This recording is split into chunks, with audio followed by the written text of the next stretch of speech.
একটা PDF file ধীর গতির ইন্টারনেটে লোড হতে থাকা কয়েক কিলোবাইটের ওই ফাইলটার দিকে তাকিয়ে স্তব্ধ হয়েছিল পুরো পরিবার। 1 সেকেন্ড, 2 সেকেন্ড, এবং তারপর এক গগনবিদারী চিৎকার। নোয়াখালীর এক অজপাড়া গাঁ থেকে উঠে আসা ছেলেটি আজ এমন এক ইতিহাস গড়েছে যা হার মানায় সিনেমার গল্পকেও। স্যার, গাড়ি তৈরি। কনস্টেবলের ডাকে ঘোর ভাঙল এসপি আবু কাউসারের। জিপে ওঠার আগে একবার নিজের নেম প্লেটটার দিকে তাকালেন তিনি। আবু কাউসার, আইপিএস। উজ্জ্বল সোনালী অক্ষরে লেখা নামটা রোদে চকচক করছে। মুহূর্তের জন্য বর্তমান সময়টা থমকে গেল, আর তার চোখের সামনে ভেসে উঠল ২০ বছর আগের এক অন্ধকার রাত, সীমান্ত পার হওয়ার সেই হাড় হিম করা স্মৃতি। হায়দ্রাবাদের আকাশ তখনও আধা আলো আধা অন্ধকারে ঢাকা। সর্দার বল্লভভাই প্যাটেল ন্যাশনাল পুলিশ একাডেমির সুবিশাল চত্বরে ভোরের হিমেল বাতাস বইছে, কিন্তু সেই ঠান্ডায় কারুর শরীর জড়সড় নয়, বরং শত শত তরুণ অফিসারের বুকের উষ্ণতায় পরিবেশ যেন তেতে আছে। আজ পাসিং আউট প্যারেড। ভারতের অন্যতম কঠিন পরীক্ষা উত্তীর্ণ হয়ে যারা আজ দেশের সেবক হতে যাচ্ছেন, তাদের জীবনের শ্রেষ্ঠ দিন আজ। সারিবদ্ধভাবে দাঁড়িয়ে থাকা অফিসারদের ভিড়ে একজোড়া চোখ আলাদাভাবে জ্বলজ্বল করছে। নাম তার আবু কাউসার। গায়ের রং রোদে পোড়া তামাটে, চোয়াল শক্ত, দৃষ্টি ইস্পাতের মতো তীক্ষ্ণ। পরনে আইপিএসের রাজকীয় ইউনিফর্ম, কোমরে বেল্ট, মাথায় অশোকস্তম্ভ খচিত টুকিস। ব্যান্ড পার্টির বিউগলের সুর আকাশ বাতাস প্রকম্পিত করে তুলল। কাদাম কাদাম বাড়ায়ে যা গানের ছন্দে যখন আবু কাউসার মার্চ পাস্ট শুরু করলেন, তখন প্রতিটি পদক্ষেপের সাথে তার কানের কাছে বেজে উঠল অন্য এক শব্দ। সেই শব্দ বুটের নয়, সেই শব্দ ছিল তার বাবার ছেঁড়া চটিজুতো পায়ে মাইলের পর মাইল হাঁটার শব্দ। সেই শব্দ ছিল টিনের চালে বৃষ্টির ফোঁটা পড়ার শব্দ, যা দারিদ্র্যের রাতে তাদের ঘুমাতে দিত না। স্যালুট মঞ্চে দাঁড়িয়ে যখন তিনি তেরঙ্গা পতাকার দিকে তাকালেন, তখন তার চোখের কোণ চিকচিক করে উঠল। এক ফোঁটা জল গড়িয়ে পড়ার আগেই তিনি নিজেকে সামলে নিলেন। একজন অফিসারের কাঁদতে নেই, কিন্তু এই জল তো দুঃখের নয়, এ হল বিজয়ের, এক অসম্ভবকে সম্ভব করার আনন্দাশ্রু। গল্পটা শুরু হয়েছিল এখান থেকে বহু দূরে, বাংলাদেশের নোয়াখালী জেলার এক নিভৃত গ্রামে। সবুজে ঘেরা সেই গ্রামে আবুর শৈশব ছিল দুরন্তপনায় ভরা। পুকুরে ঝাঁপ দেওয়া, ধানের ক্ষেতে দৌড়দৌড়ি, আর বিকেলে ঘুড়ি ওড়ানো, এই ছিল তার জগৎ। বাবা ছিলেন সাধারণ এক মানুষ, যার আয়ে সংসার চলত না বললেই চলে, কিন্তু গ্রামের মায়া মানুষকে বেঁধে রাখে। ৯০-এর দশকের শেষের দিক। সংসারে অভাব তখন দানবীয় আকার ধারণ করেছে, ঋণের বোঝা বাড়ছে। আবুর বাবা একদিন দাওয়ায় বসে দীর্ঘশ্বাস ফেলে স্ত্রীকে বললেন, এভাবে আর চলে না, ছেলেটার ভবিষ্যৎ নষ্ট হয়ে যাবে। শুনেছি ওপারে গেলে কাজের সুযোগ আছে, ভাগ্য বদলানো যায়। সিদ্ধান্তটা সহজ ছিল না। নিজের জন্মভিটা, বাপদাদার কবর, চেনা মানুষজন সব ছেড়ে অনিশ্চিতের পথে পা বাড়ানো। আবুর মনে আছে সেই শেষ রাতের কথা। মা মাটির চুলায় শেষবারের মতো রান্না করছিলেন, আর আঁচল দিয়ে বারবার চোখ মুছছিলেন। আবু তখনও ছোট, সে বুঝত না বর্ডার বা সীমানা কি। সে শুধু বুঝত তাদের চলে যেতে হবে। যাত্রাপথ ছিল বিভীষিকাময়। দালালদের হাতে জমানো শেষ সম্বলটুকু তুলে দিয়ে রাতের অন্ধকারে কাঁটাতারের বেড়া পার হওয়া। প্রতি মুহূর্তে বিএসএফের টর্চের আলোর ভয়, ধরা পড়ার আতঙ্ক। বাবার হাত শক্ত করে ধরে রেখেছিল ছোট্ট আবু। সেই রাতে সে প্রথমবার অনুভব করেছিল জীবন মানে শুধু খেলা নয়, জীবন মানে বেঁচে থাকার এক নিষ্ঠুর লড়াই। পশ্চিমবঙ্গে এসে তারা যখন পৌঁছলেন, তখন কল্পনার শহরের সাথে বাস্তবের মিল খুঁজে পাওয়া গেল না। তাদের ঠাঁই হল এক ঘিঞ্জি বস্তিতে, সরু গলি যেখানে সূর্যের আলো পৌঁছতে হিমশিম খায়। ড্রেনের পচা গন্ধ আর মশার উপদ্রব ছিল নিত্যসঙ্গী। গ্রামের সেই মুক্ত বাতাস এখানে নেই। বাবা শুরু করলেন দিনমজুরের কাজ, কখনো রাজমিস্ত্রির জোগালি, কখনো ভ্যান চালক। মা অন্যের বাড়িতে কাজ নিলেন, আর আবুর কাঁধে চাপল নতুন পরিবেশের সাথে মানিয়ে নেওয়ার ভার। স্কুলে ভর্তি হতে গিয়ে পদে পদে বাধার সম্মুখীন হতে হল। ভাষা এক, কিন্তু উচ্চারণ ভিন্ন, পোশাক মলিন, পায়ে ছেঁড়া স্যান্ডেল। ক্লাসের অন্য ছেলেরা যখন টিফিনে ভালো খাবার আনত, আবু তখন স্কুল গেটের বাইরে দাঁড়িয়ে কলের জল খেয়ে পেট ভরাত। তাকে নিয়ে হাসাহাসি হতো, কেউ কেউ তাকে রিফিউজি বা উদ্বাস্তু বলে টিটকারি দিত। একদিন ক্লাসে অপমানিত হয়ে বাড়ি ফিরে আবু মাকে বলল, মা, আমি আর স্কুলে যাব না, সবাই আমাকে নিয়ে হাসে। মা তখন আবুকে বুকে জড়িয়ে ধরে বলেছিলেন, বাবা, ওরা হাসছে কারণ ওরা তোমার বর্তমান দেখছে। তুমি এমন কিছু করো যেন একদিন ওরা তোমার দিকে তাকিয়ে স্যালুট দেয়, তখন ওদের হাসি সম্মানে বদলে যাবে। মায়ের সেই কথাগুলো আবুর বুকে আগুনের মতো জ্বলে উঠল। সে প্রতিজ্ঞা করল সে নিজেকে প্রমাণ করবেই। বাবার সামান্য আয়ে নুন আনতে পান্তা ফুরায়, বই কেনার টাকা নেই, খাতা কেনার টাকা নেই। আবু তাই পুরনো বইয়ের দোকানে গিয়ে দাঁড়িয়ে থাকত।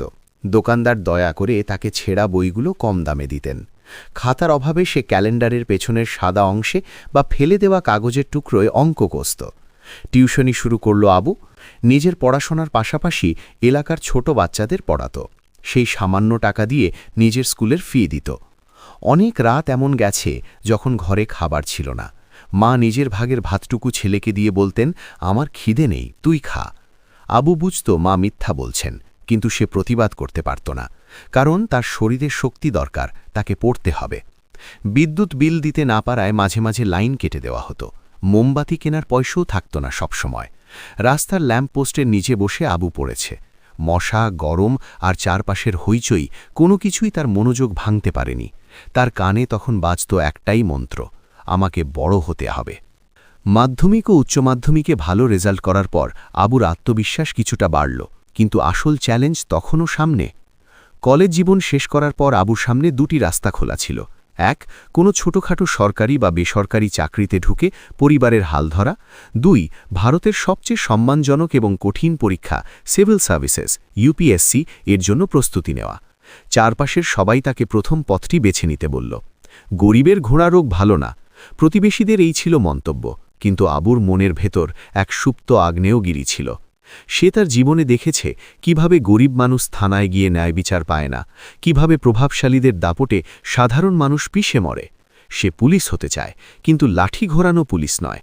সে হতে চায় সেই অফিসার যে কলমের খোঁচায় হাজারো মানুষের জীবন বদলাতে পারে। দিল্লিতে গিয়ে লাখ টাকা খরচ করে কোচিং করার সামর্থ্য তার ছিল না। সম্বল শুধু নিজের ঘর আর ইউটিউব। শুরু হলো এক কঠোর তপস্যা।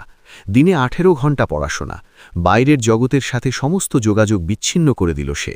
বন্ধুরা যখন পুজোয় ঘুরতে যেত, ঈদে নতুন জামা পরত, আবু তখন লক্ষ্মীকান্তের ইন্ডিয়ান পলিটি বইয়ের পাতা উল্টাত। তার মা তাকে 1 কাপ চা দিয়ে যেতেন আর বলতেন, বাবা একটু জিরিয়ে নে। আবু বলতো, আইপিএস হওয়ার পর জিরোবো মা। প্রথমবারের মতো ইউপিএসসি পরীক্ষা দিল আবু। প্রিলিমিনারি পাশ করল, কিন্তু মেইনস বা লিখিত পরীক্ষায় গিয়ে আটকে গেল। ফলাফল অকৃতকার্য। এই ব্যর্থতা ছিল পাহাড় সম। প্রতিবেশীদের টিটকারি দ্বিগুণ বেড়ে গেল। বলেছিলাম না, ওসব বড় বড় স্বপ্ন আমাদের জন্য নয়, এবার কোনো দোকানে কাজে লেগে যা। এমনকি আত্মীয়রা বাবাকে বলতে লাগল, ছেলের মাথাটা খেয়ে লাভ নেই, ওকে বিয়ে দিয়ে কাজে লাগিয়ে দাও। আবু ভেঙে পড়ল, নিজেকে ঘরের কোণে বন্দি করে ফেলল।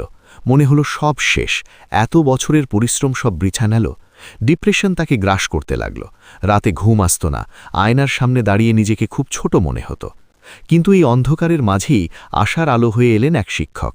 তিনি আবুকে ডেকে বললেন, কাউসার, ইউপিএসসি কোনো স্প্রিন্ট রেস নয়, এটা ম্যারাথন। এখানে তারাই জেতে যারা পড়ে গিয়ে আবার উঠে দাঁড়ায়। তুমি কি হার মানার জন্য জন্ম নিয়েছ? আবুর মনে পড়ল তার বাবার ঘরমাক্ত মুখ, মায়ের সেই না খেয়ে থাকা রাতগুলো। না, সে হারতে পারে না। তার কাঁধে যে অনেক বড় ঋণ। দ্বিতীয়বারের প্রস্তুতি ছিল আগের চেয়েও কঠোর। এবার আবু আর কোনো ভুল করল না। নিজের দুর্বল বিষয়গুলো চিহ্নিত করে সেগুলোর ওপর জোর দিল। খবরের কাগজ পড়া, কারেন্ট অ্যাফেয়ার্স বিশ্লেষণ করা এবং উত্তর লেখার কৌশল, সব কিছুতে সে নিজেকে সানিয়ে নিল। টাকার অভাবে ভালো খাবার জুটত না। অনেক দিন শুধু মুড়ি আর জল খেয়ে দিন কাটিয়েছে, কিন্তু মস্তিষ্কের ক্ষুধা ছিল জ্ঞানের। লাইব্রেরিতে গিয়ে ঘণ্টার পর ঘণ্টা বসে নোট নিত। তার জামা কাপড় ছিল পুরনো, কিন্তু তার স্বপ্নের রং ছিল উজ্জ্বল। প্রিলিমিনারি পাশ করল, মেন্স পরীক্ষা দিল দুর্দান্তভাবে। এবার অপেক্ষা ইন্টারভিউ বা পার্সোনালিটি টেস্টের। ইন্টারভিউয়ের জন্য দিল্লি যেতে হবে। ট্রেনের টিকিট কাটার টাকা জোগাড় করতে বাবাকে ঋণ করতে হলো। ভালো কোনো স্যুট ছিল না। এক বন্ধুর বড় ভাইয়ের পুরনো ব্লেজার ধার করে সে গায়ে চাপালো। সেটা একটু ঢিলেঢালা ছিল, কিন্তু আবুর ব্যক্তিত্বের কাছে সেই পোশাক ম্লান হয়ে গেল। নয়াদিল্লির ধোলপুর হাউস, ইউপিএসসির সদর দপ্তর। এখানে ভারতের সেরা মেধাবীদের ভাগ্য নির্ধারিত হয়। ওয়েটিং রুমে বসে আবুর হাত ঘামছিল। তার চারপাশে যারা বসে আছে তাদের অনেকেই বড় বড় শহরের কনভেন্ট স্কুলের ছাত্র। বাবারা কেউ আমলা, কেউ বড় ব্যবসায়ী। তাদের মাঝে আবু এক বেমানান চরিত্র। কিন্তু যখন তার নাম ডাকা হলো, আবু সোজা হয়ে দাঁড়াল। বুক ভরে শ্বাস নিয়ে সে ভেতরে ঢুকিও। বোর্ডের চেয়ারম্যান এবং সদস্যরা তাকে গভীর দৃষ্টিতে পরখ করলেন। তার বায়োডেটা দেখে একজন সদস্য প্রশ্ন করলেন, মিস্টার কাউসার, আপনার ব্যাকগ্রাউন্ড দেখছি খুব সাধারণ। আপনি কেন মনে করেন যে আপনি এই পদের যোগ্য? আইপিএস হতে গেলে যে মানসিক দৃঢ়তা দরকার, তা কি আপনার আছে? আবু স্থির চোখে তাদের দিকে তাকালো। তার চোখের সামনে ভেসে উঠল সেই কাঁটা তারের বেড়া, সেই বস্তির জীবন, সেই অবহেলা। সে বিনয়ের সাথে বলল, স্যার, আমি জীবনকে বুয়ের পাতায় শিখিনি। আমি জীবনকে দেখেছি বাস্তবের কঠিন মাটিতে। আমি জানি ক্ষুধা কি, আমি জানি ভয় কি, এবং আমি জানি কিভাবে শূন্য থেকে শুরু করতে হয়। আমার মানসিক দৃঢ়তা কোনো কোচিং সেন্টার থেকে আসেনি, এসেছে আমার জীবন সংগ্রাম থেকে। আমি আইপিএস হতে চাই কারণ আমি সেই সিস্টেমের অংশ হতে চাই যা আমার মতো মানুষদের সুরক্ষা দেবে। তার উত্তরে মুগ্ধ হয়ে গেলেন বোর্ডের সদস্যরা। কোনো মেকি উত্তর নয়, কোনো মুখস্থ বুলি নয়, এ ছিল জীবনের সত্য। প্রায় 40 মিনিট ধরে চলল ইন্টারভিউ। অর্থনীতি, আন্তর্জাতিক সম্পর্ক এবং পুলিশের ভূমিকা নিয়ে নানা প্রশ্ন হল। আবু সব কিছুর উত্তর দিল শান্তভাবে। রেজাল্ট বের হওয়ার দিনটি ছিল আবুর জীবনের সবচেয়ে দীর্ঘদিন। বিকেল গড়িয়ে সন্ধ্যা হল। বাড়ির উঠোনে মা তসবিহ হাতে বসে আছেন। বাবা বারবার পায়চারি করছেন। আবু সাইবার ক্যাফেতে বসে আছে, হাত কাঁপছে মাউস ধরতে গিয়ে। পিডিএফ ফাইলটি ডাউনলোড হল। হাজার হাজার নামের তালিকা। আবু ফাইন্ড অপশানে গিয়ে নিজের রোল নম্বর টাইপ করল। এক মুহূর্তের স্তব্ধতা। তারপর স্ক্রিনে নীল রঙে হাইলাইট হয়ে ভেসে উঠল নামটি। র্যাঙ্ক 28, নেম আবু কাউসার, সার্ভিস আইপিএস। আবু চিৎকার করতে চাইল, কিন্তু গলা দিয়ে শব্দ বেরোল না। শুধু দু চোখ বেয়ে ঝরঝর করে জল পড়তে লাগল। সে দৌড়ে বাড়ি ফিরল। উঠোনে ঢুকেই সে মায়ের পায়ের কাছে লুটিয়ে পড়ল। মা, আমি পেরেছি মা, আমি আইপিএস হয়েছি। মুহূর্তের মধ্যে সেই ছোট কুঁড়েঘরটি যেন এক উৎসবের মঞ্চে পরিণত হল। মা ছেলেকে জড়িয়ে ধরে হাউমাউ করে কাঁদছেন। বাবা আকাশের দিকে হাত তুলে মোনাজাত করছেন। যে প্রতিবেশীরা একসময় টিটকারি দিত, তারা মিষ্টি নিয়ে ছুটে এলো। কেউ বলল, আমরা জানতাম ও পারবে। কেউ বলল, আমাদের বস্তির গর্ব। সেই রাতে আবুর ঘরে আর অন্ধকার ছিল না। তার সাফল্যের আলোয় পুরো এলাকা আলোকিত হয়ে গিয়েছিল। ফিরে আসি বর্তমানে। ট্রেনিং শেষ। আবু কাউসার এখন পুরোদস্তুর পুলিশ অফিসার। তার পোস্টিং হয়েছে ভারতের এক প্রত্যন্ত জেলায়, যেখানে অপরাধ আর দারিদ্র হাত ধরাধরি করে চলে। অফিসে নিজের চেয়ারে বসে আছেন এসপি আবু কাউসার। সামনে ফাইলের স্তূপ। হঠাৎ খবর এলো, গ্রামের এক গরিব বিধবা মায়ের জমি দখল করে নিয়েছে স্থানীয় প্রভাবশালীরা। থানায় অভিযোগ নিয়েও কোনো লাভ হয়নি। আবু তৎক্ষণাৎ উঠে দাঁড়ালেন। তিনি তার ফোর্স নিয়ে ছুটলেন ঘটনাস্থলে। সেই বিধবা মা যখন পুলিশের বড় সাহেবকে দেখে ভয় কুঁকড়ে গেলেন, আবু তখন এগিয়ে গিয়ে তার পায়ে হাত দিয়ে সালাম করলেন। বললেন, মা, ভয় পাবেন না, আমি আপনার ছেলের মতো। প্রভাবশালীরা ভেবেছিল টাকা দিয়ে বা ক্ষমতা দেখিয়ে নতুন এসপিকে ম্যানেজ করা যাবে, কিন্তু তারা জানত না এই এসপি আগুনের মধ্যে দিয়ে হেঁটে এখানে এসেছে। আবু কাউসার কঠোর হাতে অপরাধীদের দমন করলেন এবং সেই মায়ের জমি ফিরিয়ে দিলেন। ঘটনাটি ছোট, কিন্তু এর প্রভাব ছিল বিশাল। পুরো জেলায় ছড়িয়ে পড়ল যে এমন এক অফিসার এসেছেন যিনি গরিবের বন্ধু। আবু কাউসারের এই গল্প এখন হাজারো তরুণের কাছে এক রূপকথা। তিনি মাঝে মাঝে স্কুল কলেজে যান ছাত্রদের উদ্বুদ্ধ করতে। তিনি বলেন, তোমরা যারা ভাবছ তোমাদের বাবার টাকা নেই বলে তোমরা বড় হতে পারবে না, তারা আমার দিকে তাকাও। তোমরা যারা ভাবছ তোমাদের স্কুল ভালো নয় বলে তোমরা সফল হবে না, তারা আমার জীবন দেখো। দারিদ্র্য কোনো অভিশাপ নয়, যদি তুমি সেটাকে নিজের শক্তিতে পরিণত করতে পারো। মনে রেখো, সূর্য যখন ওঠে তখন সে রাজপ্রাসাদ আর কুঁড়েঘর দুটোকেই সমানভাবে আলোকিত করে। তোমাদের মেধা হলো সেই সূর্যের মতো, শুধু মেঘ সরে যাওয়ার অপেক্ষা। রাত গভীর হয়েছে। আবু কাউসারের সরকারি বাংলোর লনে তিনি একা হাঁটছেন। আকাশে পূর্ণিমার চাঁদ। তিনি ভাবছেন সেই ফেলে আসা দিনগুলোর কথা। নোয়াখালীর সেই মেঠো পথ থেকে হায়দ্রাবাদের পুলিশ একাডেমি, কলকাতার বস্তি থেকে এসপির বাংলো। এই যাত্রাটা সহজ ছিল না, কিন্তু তিনি জানেন তার যাত্রা এখনও শেষ হয়নি। যতদিন সমাজে একজন মানুষও অন্যায়ের শিকার হবে, যতদিন কোনো শিশু অর্থাভাবে স্কুল ছাড়বে, ততদিন তার যুদ্ধ চলবে। আবু কাউসার তার পকেট থেকে কলমটা বের করলেন। এই কলম এখন তার অস্ত্র। তিনি আকাশের দিকে তাকিয়ে বিড়বিড় করে বললেন, ধন্যবাদ বাবা মা, হাল না ছাড়ার জন্য। ধন্যবাদ জীবন, আমাকে এত কঠিন পাঠ শেখানোর জন্য। আইপিএস আবু কাউসার, একটি নাম, একটি ইতিহাস এবং লক্ষ লক্ষ স্বপ্নবাজ তরুণের বুকের ভেতর জ্বলে থাকা এক অবিনাশী প্রদীপ। এই গল্পটি প্রমাণ করে যে জন্মস্থান, ধর্ম, বর্ণ বা অর্থনৈতিক অবস্থা মানুষের সাফল্যের মাপকাঠি হতে পারে না। ইচ্ছাশক্তি, কঠোর পরিশ্রম আর অদম্য জেদ থাকলে মানুষ যে কোনো উচ্চতায় পৌঁছতে পারে। আবু কাউসারের জীবন আমাদের শেখায়, স্বপ্ন সেটা নয় যা তুমি ঘুমিয়ে দেখো, স্বপ্ন সেটাই যা তোমাকে ঘুমোতে দেয় না।